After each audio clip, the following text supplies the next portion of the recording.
What's the most ducked up thing you've had to do at work? You don't want to know. You really don't want to know. Okay, fine.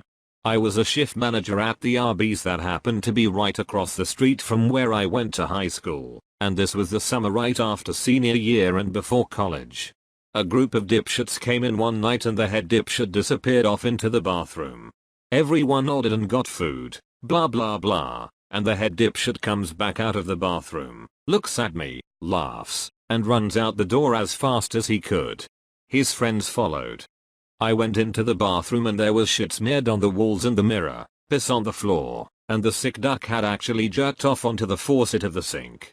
I had to clean this shut up by myself. It took almost 2 hours because I had to keep leaving the bathroom for fear of throwing up. Next morning I get to work after leaving the bathroom spotless and my boss gives me shit about the toilet not looking clean. It was the only ducking thing in that entire room that wasn't covered in shit in the first place, so he doesn't believe me when I tell him how ducked up it was. 2 weeks later head dipshit comes back and walks up to order from me like he doesn't think I know who he is.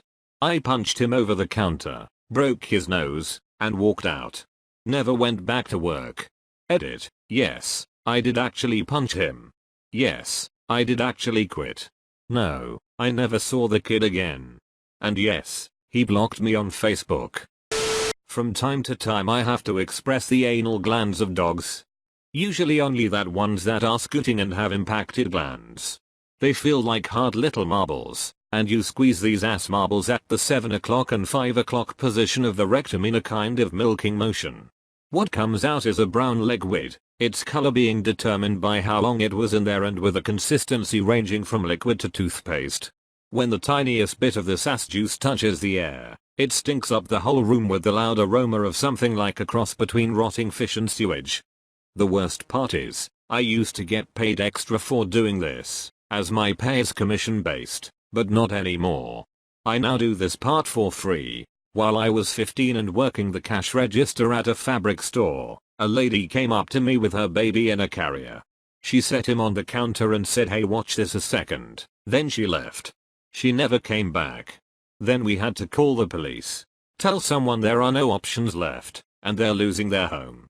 Do you have a big bag with a $sign, a long mustache and a top hat? My boss made me follow around an African American man the first day I got the job at a small produce market. So I did, and the man kept looking at me funny, obviously aware of the fact I was watching him. The man went through the checkout and paid for everything in full with his platinum card, and left in his brand new Cadillac. Then, I finished off my shift and realized that I never want to be in that position again. Walked up to my boss and handed him my apron and explained to him I can't work around racists. He laughed at me and said, "You're going to quit your job on the first day over some." I was terminated for refusing to fire an employee whose son had sickle cell anemia because it was increasing the insurance premiums. Have not regretted it. My first crappy weekend job was cleaning men's changing rooms in a big gym. I was cleaning toilets when I could hear gurgling. I came out of the cubicle and a horrible smell hit me and more gurgling noises. There is a large grid in the middle of the room and it slowly rises up from pressure underneath from a thick, brown torrent of liquid. Apparently there was a problem with the drains and I was now up to my ankles in 3-week-old shit, sweat, piss, spit and sanitary towels. It had spread from the women's too. Worst thing was, at this point, some guy walks in to use the toilet. Takes one look at me and goes oh and shuts the door. I was 10 PM on a Sunday and my boss said if I clean it up I can take the next weekend off paid. And you know what? I cleaned the whole thing up. Because I'm a ducking idiot. I work in a primate lab, studying anxiety. Occasionally, when we're doing a procedure on a monkey, he'll get really nervous and experience a prolapsed rectum. This pretty much means his entire rectum falls out. It just slides out of his butt. When this happens, you just kinda take your hand and push it back in there. You end up covered in a mixture of blood, feces and intestinal tissue. And usually we're right in the middle of a procedure, so you just keep working. And it's pretty ducked up. So, when a monkey gets nervous, its sass falls out of its ass? What the hell kind of coping mechanism is that? No shut. What happens in the wild? Do they just push it back up there themselves? Over time the monkey just turns completely inside out. In some ways, they're even cuter that way. I worked in restaurants as a cook when I was in high school. The worst thing I ever had to do involved cleaning and prepping soft-shell crabs for the dinner menu. For those of you who do not know, they come in boxes with about 3 rows of 10 packed in so tight that the crabs are essentially standing vertical. Oh, and they are all alive. We had 2 of these boxes, so I had 60 live soft-shell crabs staring at me. Now at 17 the only thing I ever had to prepare were salads and other bullshit like that, so this was a new ball game for me. The ex-chef comes over and hands me scissors explaining just how I am supposed to prepare them. The first part is to cut off their sexual organs, which are a flat-like piece of shell on the bottom that you just kinda pick up and cut off. Then you have to cut off both of their eyes in a perpendicular motion. I didn't always get both eyes and often had to go back and clean them up. The last thing was lifting up the soft top shell on each side and cut out their lungs. Keep in mind that they are squirming the entire time. I needed a break after that.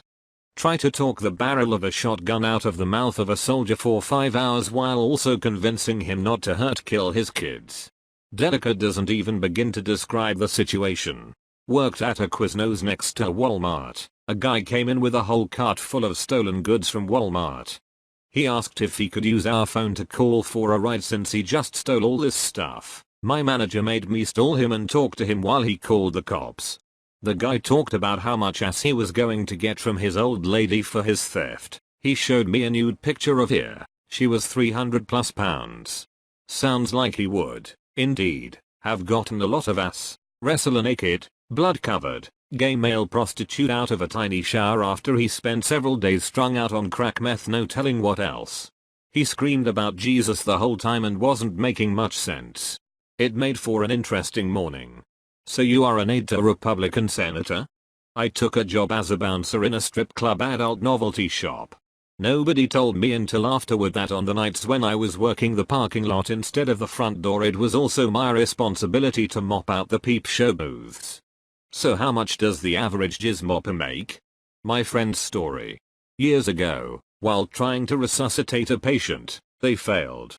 During intubation, putting a tube down the throat, something went terribly wrong and the tube sticking out of his mouth was spouting blood everywhere like a sprinkler. Everyone ran out of there. The ceiling and walls were covered in blood, making it look like some sort of horrible murder scene. My buddy went back in there to do post-mortem care. Well, the idiot doctors didn't disable the pacemaker inside of him, so when my friend was leaned over the patient close to his face, the pacemaker went off and it appeared that the patient came back to life. His eyes were all bloody and open and lurched up a bit and opened his mouth and made a sound. He describes it like being attacked by a zombie. Scared the shit out of him and he was as white as a ghost. After the blood sprinkler and the zombie attack, that was enough. It was time for lunch. I had to fill up 2 inflatable chairs with 15 liters of diluted pig's blood. Using tiny plastic tube and a small hand pump. Took me 7 hours. I work in an art gallery. Contemporary art gallery obviously. Used to work at the fairgrounds when I was 14 to 16. 4-H has hundreds of baby chickens they hatched during the fair and sell for $1 each. Well, as we grabbed the trash and took it to the dumpster that night, the bag burst open and there were hundreds of dead baby chickens in it that had died. Had to clean it up. Helped dislodge an impacted bowel on an obese woman. Helped the handicapped dude I work for put on gay porn and then clean up his mess when he was done. Pushed through a telemarketing call with a roughly 80-year-old woman with Alzheimer's who couldn't remember her last name, her birthday, her social security number, her address, or any relevant income information, with my supervisor standing over my shoulder and patched into the call. Had to remind her 3 times that I wasn't her son. She was immediately approved for a $5,000 MasterCard she absolutely didn't want or need, and I made an extra $75 that month in incentives. Then, a few years later, banks began folding because they'd given out way too much credit with way too little vetting. Go figure. I ran nearly a mile's worth of delicate fiber optic cable through a northern New England forest in the dead of winter. In the middle of the run I had to deal with one of the worst knots in mankind's history. Killed newborn kittens. Spay and neuter your pets, boys and girls. Calling the police over child porn on computers. Twice now.